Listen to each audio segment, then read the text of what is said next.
O Senhor esteja convosco. Ele está no meio de nós. Proclamação do Evangelho de Jesus Cristo, segundo Mateus. Glória a vós, Senhor.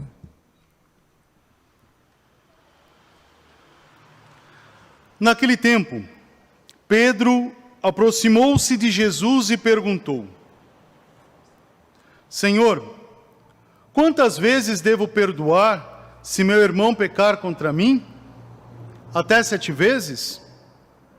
Jesus respondeu: Não te digo até 7 vezes, mas até 70 vezes 7. Porque o reino dos céus é como um rei que resolveu acertar contas com seus empregados. Quando começou o acerto, trouxeram-lhe um que lhe devia uma enorme fortuna.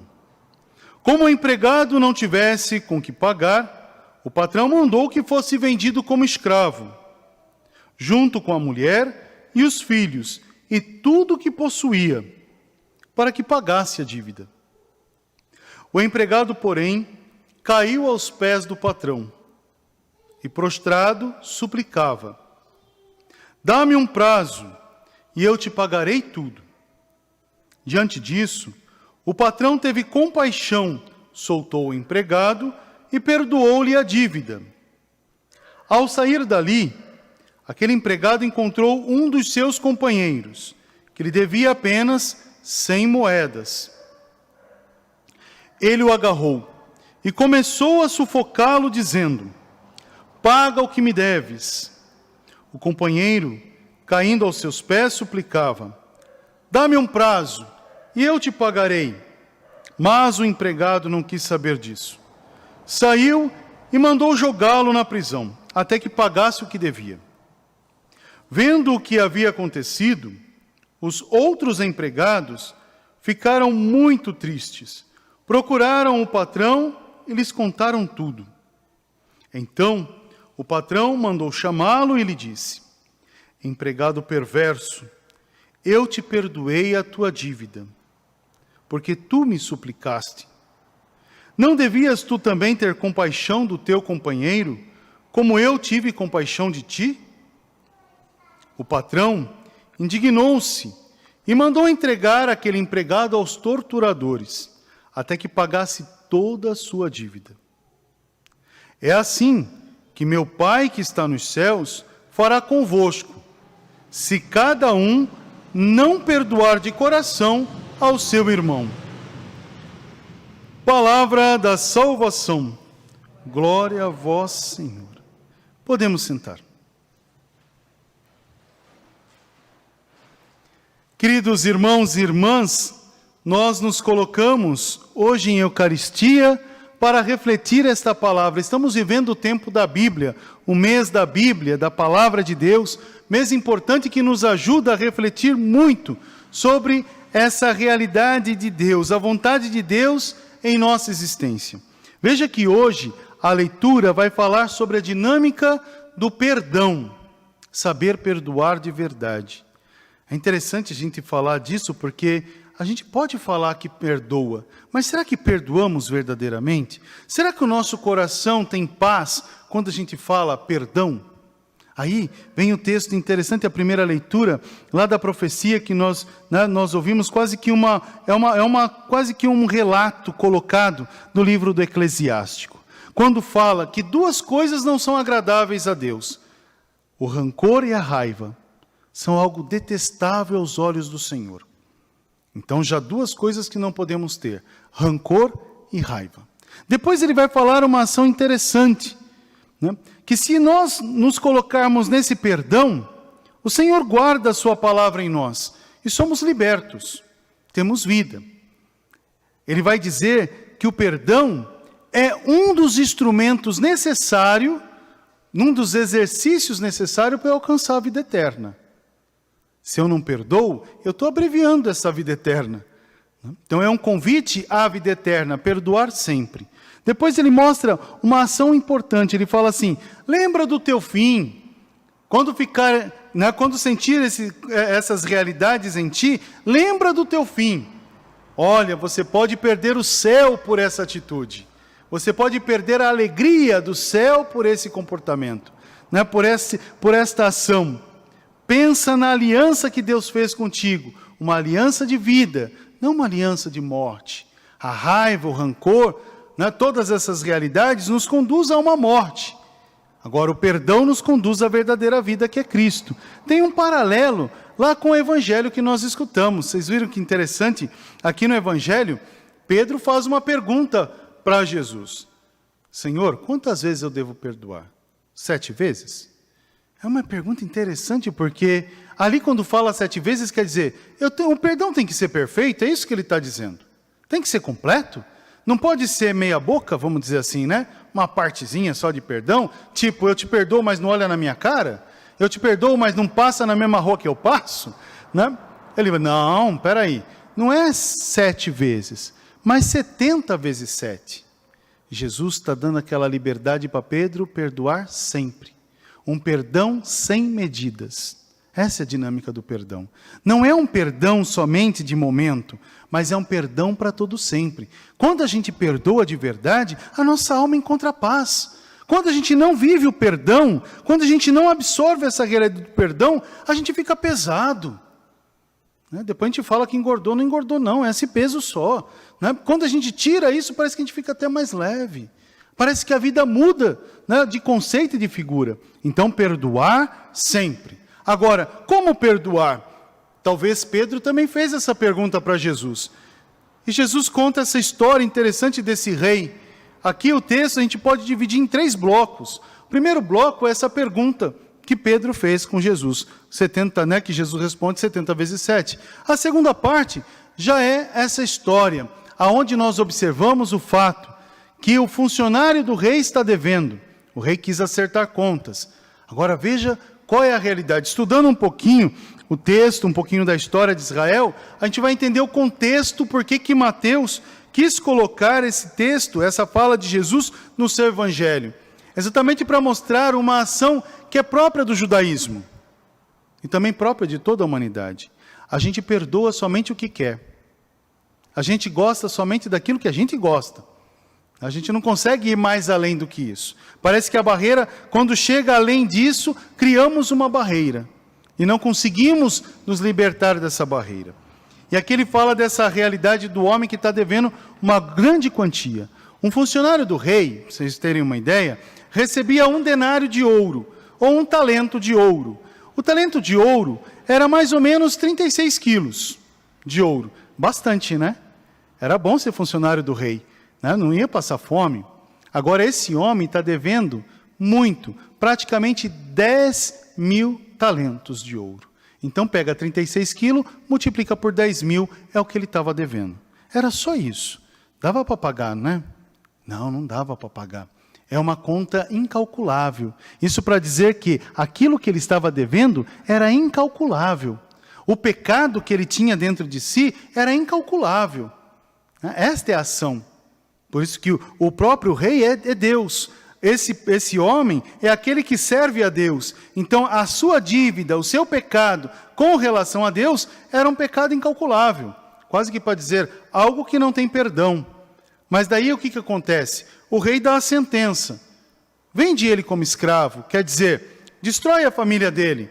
Coloca ele num canto, a mulher num canto, vende os filhos, todos os bens, não vai pagar toda a dívida dele. Mas pelo menos nós não temos mais o problema com ele. O que esse homem faz? Primeiro se ajoelha e implora a misericórdia.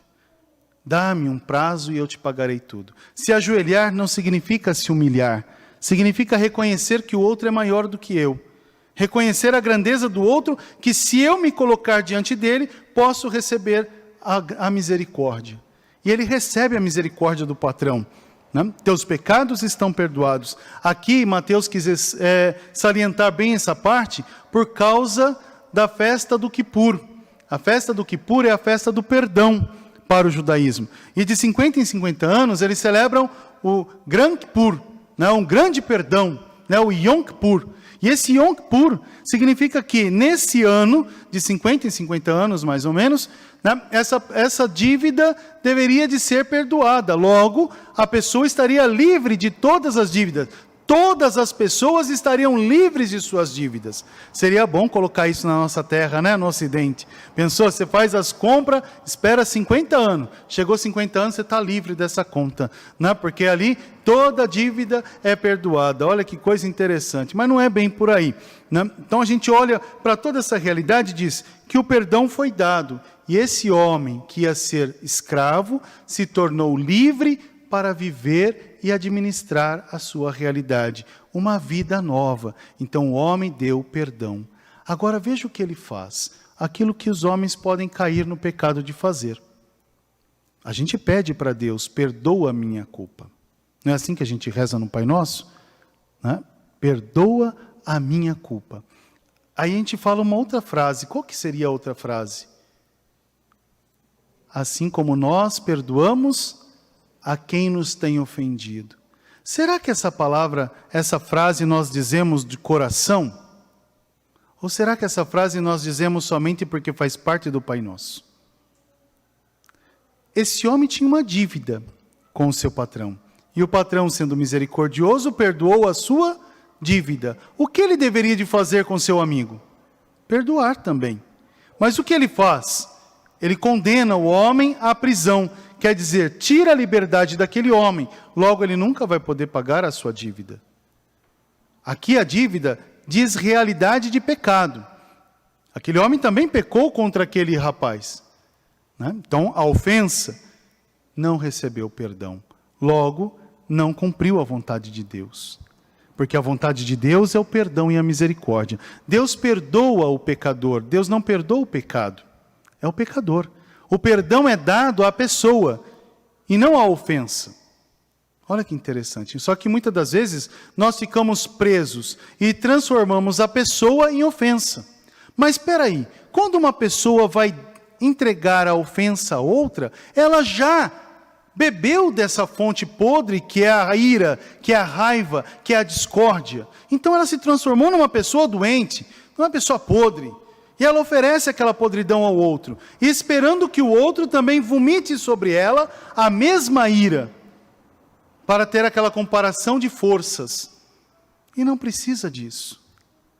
O que é importante é a misericórdia. Se alguém te vem com uma realidade doente, não deixe que essa doença entre dentro de você, porque senão você se contamina.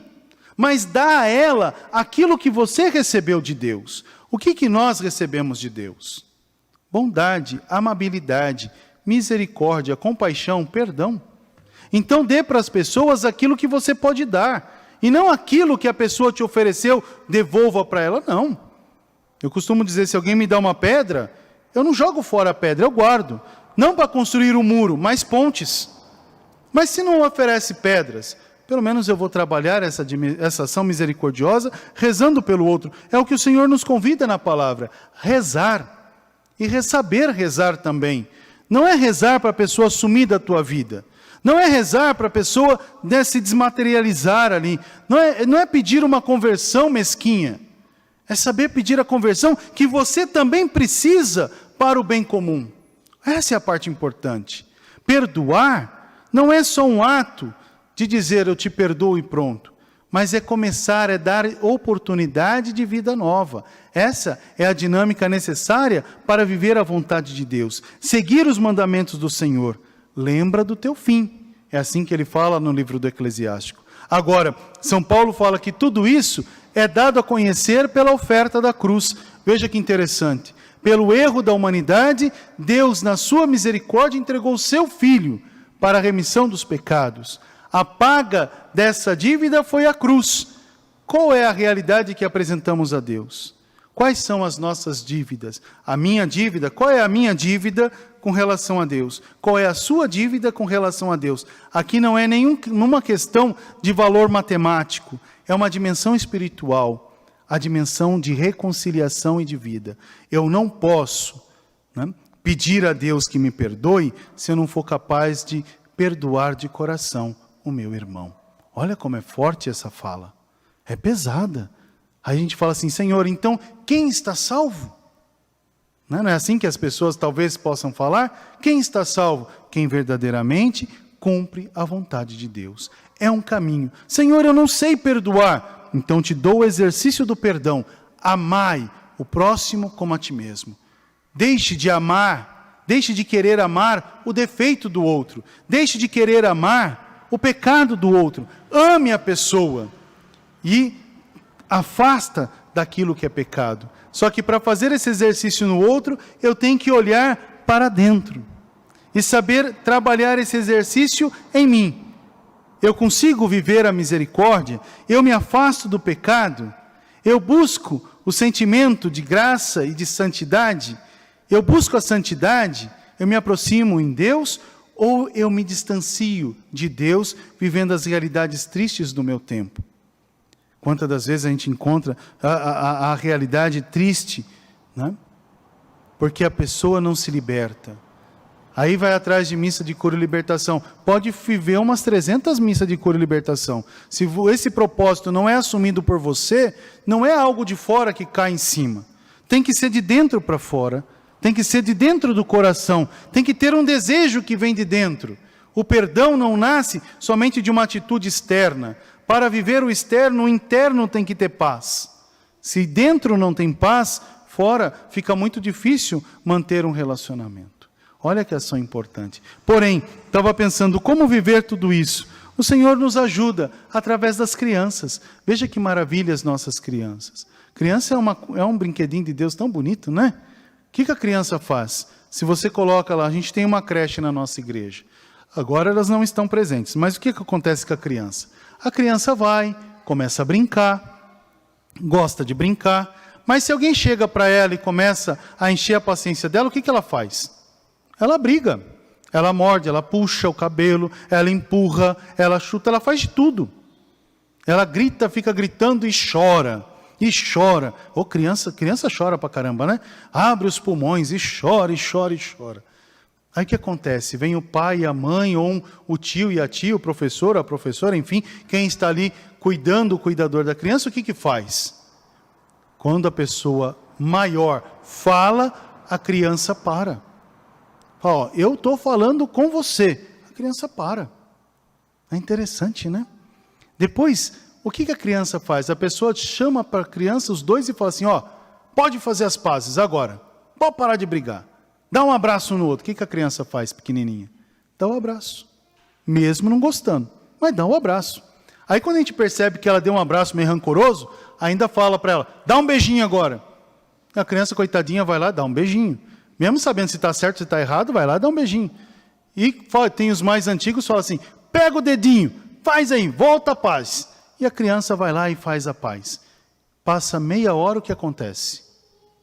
Está tudo brincando de novo como se nada tivesse acontecido. Deixa essa criança crescer para ver se continua fazendo a mesma coisa. Aí a gente fala assim, mas não faz. Por que não faz? Porque perdeu a essência do amor. Perdeu a essência da caridade. Perdeu a essência do perdão.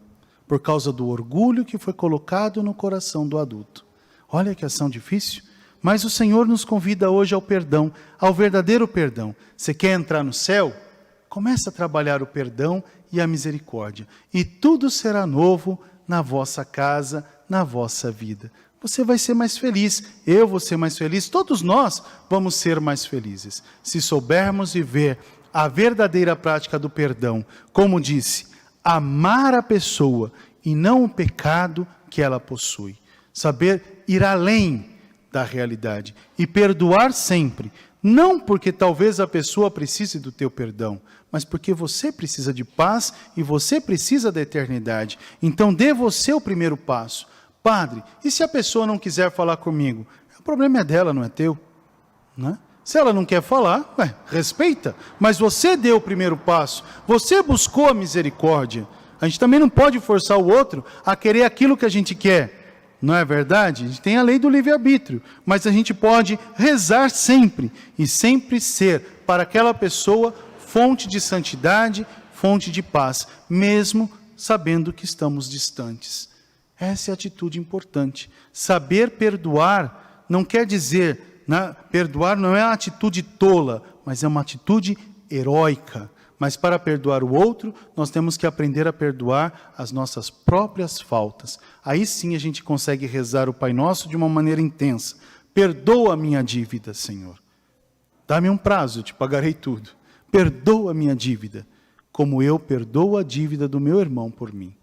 Então, perdoa as minhas faltas, como também eu perdoo aquele que me ofendeu. Essa é a ação importante. Só vou conseguir sentir esse mistério quando eu sentir que essa palavra se fez palavra dentro da minha própria vida. Louvado seja o nosso Senhor Jesus Cristo.